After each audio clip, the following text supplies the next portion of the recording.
All right, in our last video, we made our equations for our confetti and we determined if they were even or odd. So this is our last step for our art project for the lesson.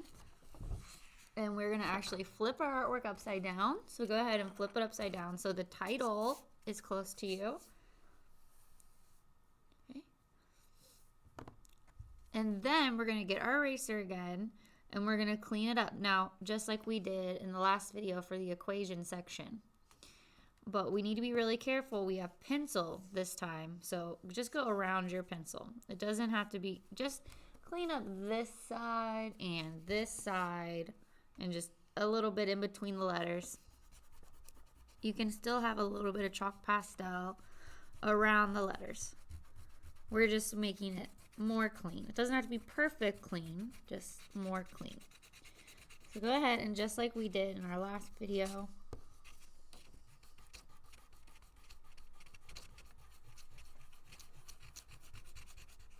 erase and clean this up. So this is going to help us have good craftsmanship. Can anybody raise your hand and tell me what craftsmanship means? Okay, if you said it is how clean and tidy an artwork is or something like that, then you got it right. Good job. And we'll do another little trivia. Who can raise your hand and tell me who is the artist who inspired this lesson? What artist did we learn about? What was his name? Raise your hand if you can tell me. All right, if you said Jim Dine, you are correct. Very good. And raise your hand if you can tell me what art supplies we use to color the heart. What was that called? Okay, if you either said chalk pastels, that's what I call them. Some people call them soft pastels, so that is also the correct answer. So you could either say soft pastels or chalk pastels, because it's the same thing. Okay, I just don't say soft pastels, I just say chalk pastels. I don't really know why. Okay, so we're gonna go ahead and get all this eraser dust off of here. And I'm going back and forth instead of top down. If I go top down, I get chalk pastel all over my title, which we talked about in our last video. Okay, we're still going to keep it upside down while we decorate this, because if we flip this like this and we draw, we're going to rest our hand on our chalk pastel while we color and decorate, and our hand will get dirty and our art will get messed up. So we're going to keep it like this, and we're going to use colored pencils probably, and we're going to go ahead and start decorating your letters. See how I can do it upside down, because I'm just tracing basically. So you're going to go over all your letters first with colors.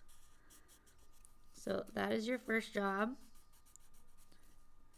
We are tracing our letters with color.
Give you some more time to trace over your letters to make them color.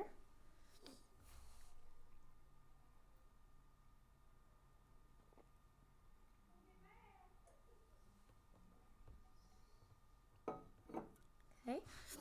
And now what you can do is you can decide to kind of do a circle around your letters. You could do a box around your letters.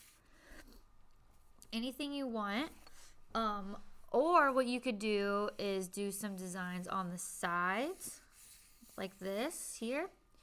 Or you could do some pictures, but it's going to be really hard to draw upside down. So maybe just do shapes and lines and designs like that. So we're going to talk about some different fun lines that you could do. So for instance, you can go ahead and do a zigzag line. So you can put a zigzag line on the side. You can do a zigzag line going around your letters. You can do a zigzag line on the top. Or you could do a wavy line. That would be fine too. I'm going to make mine the same on both sides so it's balanced. So I'm going to do a zigzag over here as well with my same color. But you don't have to do it like that. But you can follow along if you want. And then what I'm doing next is I am actually going to get a different color. I'll do a purple, and I'm going to now do a wavy line on both sides. Okay. And I'll give you some time to catch up if you're following along with me.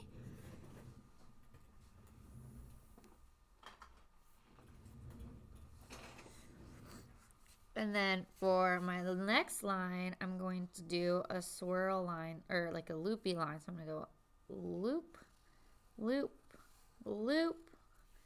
And I'm not going to go all the way up this time. Loop, loop, loop. Just maybe half the way up. With a different color.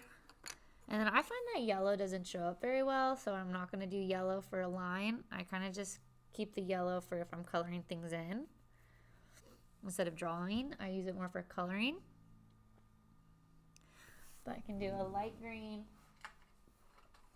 And I could do another type of line. I call this the castle line because it looks like the top of a castle. So I go up, over, down, over, down, over, down, over, down, over, down. I don't even know why I said up earlier.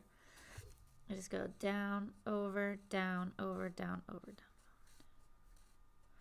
Okay. And then what I'm going to do next to all of this is I'm going to then color in my lines. So from my zigzag all the way to the edge, I'm going to color that in lightly. So if you want to start coloring in your designs that you've drawn, maybe you did circles, maybe you did triangles, maybe you didn't do lines, that's fine. Whatever you ended up drawing, you can start coloring it in now. And notice when I use my colored pencils, I'm not pushing down very hard. Whenever I'm coloring, I'm just going really gentle, like that, instead of like that, because that doesn't really look as good. So I'm just going really gently. And also we don't want to break the pencils. And another pencil rule is when you're getting the pencil out, you don't want to make a big noise. You just want to grab your pencil. I'll show you. Hold on.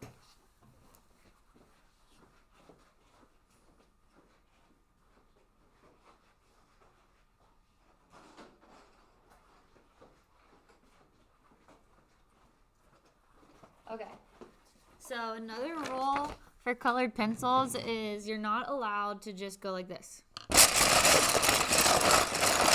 That's not what we're doing at all. Because number one, that's obnoxious and loud. Number two, it makes it so the other people at your table, they can't pick out colors because you've got your hands in them and you're messing them all up. I don't know what number we're on, but it actually breaks the color that's inside these like little wooden cases. The pigment sticks inside actually will break if you do that. So you know how sometimes you sharpen a pencil and then it breaks right away, and then you sharpen it and it breaks right away? That's because somebody has messed with the colored pencils for a super long time. They've thrown a colored pencils. They've just not been gentle with them. You have to be gentle with them. So when you go to pick out a color, you look with your eyes first. You find it with your eyes. Let's say I'm looking for pink. Okay, I'm finding it with my eyes. I found it with my eyes. I'm going to go ahead and get it now. There we go. And this, I can actually still color with. You might think, oh, that's not super duper sharp, so I can't use it. Incorrect. You could definitely use it still. You only need to get it only doesn't work if it doesn't work, right? Like, try it out first before you assume that it needs to be sharpened. Try it out first. Maybe it just looks like it, but I can tell by looking at this, it has a little pigment in it. You can still color with that. Okay, so I just wanted to go over those little rules there real quick. I got a little chalk pastel on my art by folding it and drawing on the back. All right, so now that we've gone over the rules, let's continue to color here. We want our artwork to look really good. We don't want it to look scribbly or messy. We want to stay in our lines that we drew.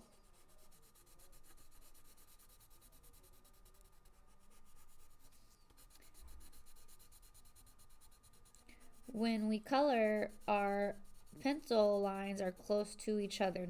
They're not spread out. That's how you get that scribble look, as if you spread it out.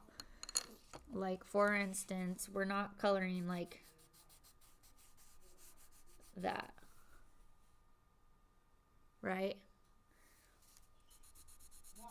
We're going in a nice, steady manner to fill it all in, that whole space that you have picked out. So make sure you're using the colored pencils correctly, or else I'll switch them out for crayons. And you'll be using crayons instead. Because we're not going to have one student break all the colored pencils for the rest of the school, so that they can't use the colored pencils. That's not really fair.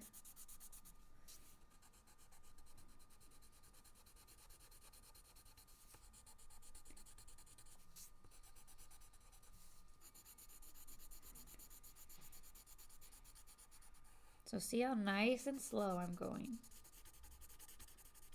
And look, I can go over it a second time if I just want it to smooth out a little bit. Make it a little darker. But again, I'm not pushing down very hard. I'm being very gentle. And see how nice that looks. And then the other side. So we are taking our time. We want this to look really good. We don't want to be fast. We want to be good. And notice how I haven't had to sharpen this pencil at all. If I was pushing down on it really, really hard, I would have had to sharpen my pencil by now. But I'm not doing that. I'm going really gentle. Okay? So we're going to go ahead and finish coloring this just like that, following those color pencil rules. Thanks for watching.